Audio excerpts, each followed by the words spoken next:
Magandang araw mga Misteryo Buddies. Ako si Day. Welcome sa Quintero Stories. Sa channel na ito, sama-sama tayong susubok sa mga kwento puno ng takot at misteryo. Ang mga kwentong ito ay tiyak na magpapaangat ng ating kilig at kasabikan. Kaya't ihanda ang inyong mga puso at isipan. Simulan ang ating paglalakbay sa mga kwentong puno ng takot at hiwaga. Handa na ba kayo? Let's dive in.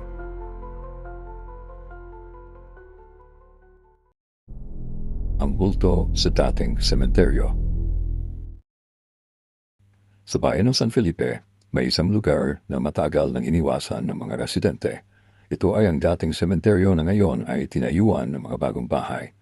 Mga taon nang nakalipas, ipinasara ang sementeryo dahil sa pag-unlad ng bayan. Pinili ng lokal na pamahalaan na ilipat ang mga labi ng mga yumaong residente sa ibang lugar, ngunit hindi lahat ay nailipat na maayos.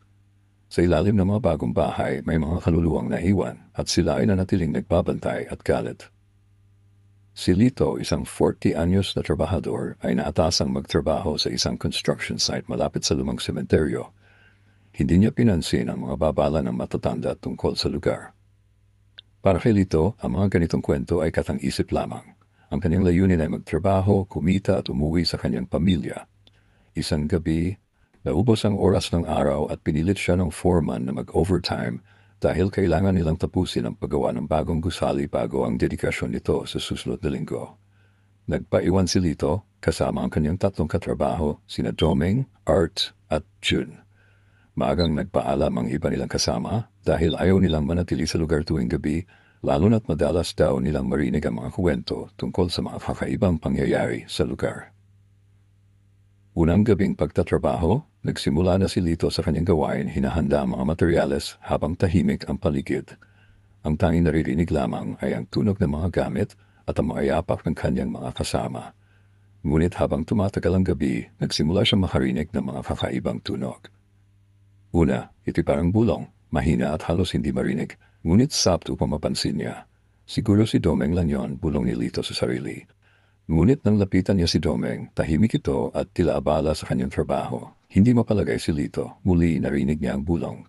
Sa pagkakataong ito, tila mas malapit na. Umalis na kayo, sabi ng tinig, malamig at nakakatindig balahibo. Ang unang pangitain, hindi nagtagal, napansin ni Art na ang kanilang mga gamit ay gumagalaw kahit walang hangin. Baka naman may daga lang, sabi ni June. Ngunit lahat sila ay nakaramdam ng bigat sa paligid, parang may presensya ng ibang tao.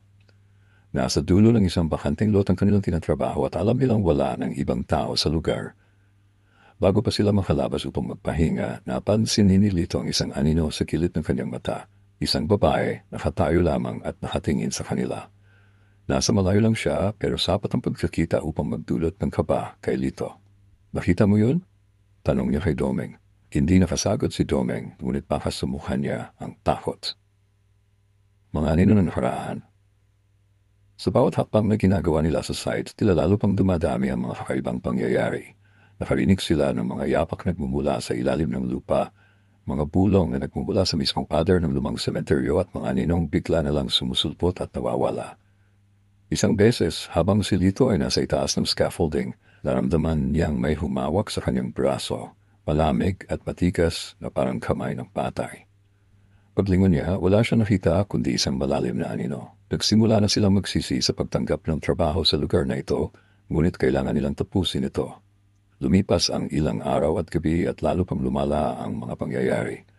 May mga oras na naririnig nila may umiiyak mula sa malalim na hukay, mga tinig na nagmumula sa mga lugar na tila hindi na dapat tinatahanan ng buhay. Ang sumpa ng pamilya Delgado. Isang gabi, natuklasan ni Lito mula sa isang matandang residente ng bayan ang kasaysayan ng dating sementeryo.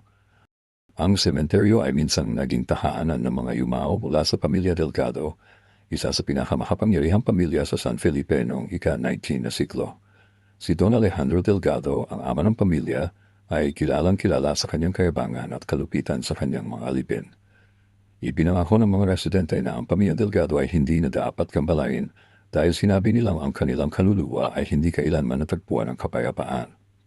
Ang mga kaluluwang naiwan dito ay hindi mga ordinaryong multo, sabi ng matanda. Sila ay mga kaluluwang galit at nagbabantay ng lugar. Hindi mo basta-basta maitataboy ang kanilang galit. Ang huling gabing nakakatakot. Sa huling gabi ng kanilang trabaho, nagpasya sina Lito, Domeng, Art at June na tapusin ang proyekto anuman ang mangyari. Ngunit habang abala sila sa paggawa, naramdaman nila ang matinding lamig na hindi karaniwan sa lugar. Biglang napalibutan sila ng mga anino na tila mula sa mismong lupa. Mga kamay na may kupas na balat ang lumilitaw mula sa semento, pilit na hinahabol ang kanilang mga binti. Tumakbo tayo, sigaw ni Art, ngunit tila nahaharangan sila ng mga aninong pilit lumalapit. Ang kanilang mga katawan ay tila lumulutang sa pagitan ng buhay at kamatayan, habang unti-unting nasusupil ng sumpa ng sementeryo. Nakahanap ng maliit na lagusan si Lito at dali-dali silang makpo. Ngunit bago pa man sila tuluyang makaalis, biglang bumagsak ang isang matandang pader at humarang sa kanilang daanan. Isang boses mula sa kawalan ang bumulong, walang makakatakas dito. Sa huli, sa tulong ng pagdarasal at matinding determinasyon, nakalabas sila ng buhay. Ngunit hindi nila kinalimutan ang mga nakitang anino ng nakaraan at ang misteryosong sumpa ng pamilyang Delgado. Aral ng kwento. Huwag babalewalain ang mga kwento ng mga nakaraan at ang mga lugar na pinaglibingan ng mga yumao. Ang paggalang at takot sa mga kaluluwa ay mahalaga dahil hindi lahat ng mga patay ay handang magpatawad sa mga nang-abala sa kanilang pahingahan.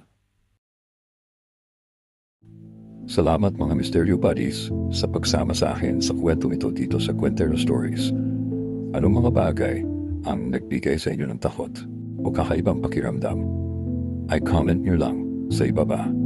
Kung nagustuhan nyo ang narinig, huwag kalimutang mag-subscribe at i-hit ang notification bell para updated kayo sa mga susunod na kwento. Hanggang sa muli, mag-ingat at patuloy na sumubaybay sa mga misteryo ng gabi.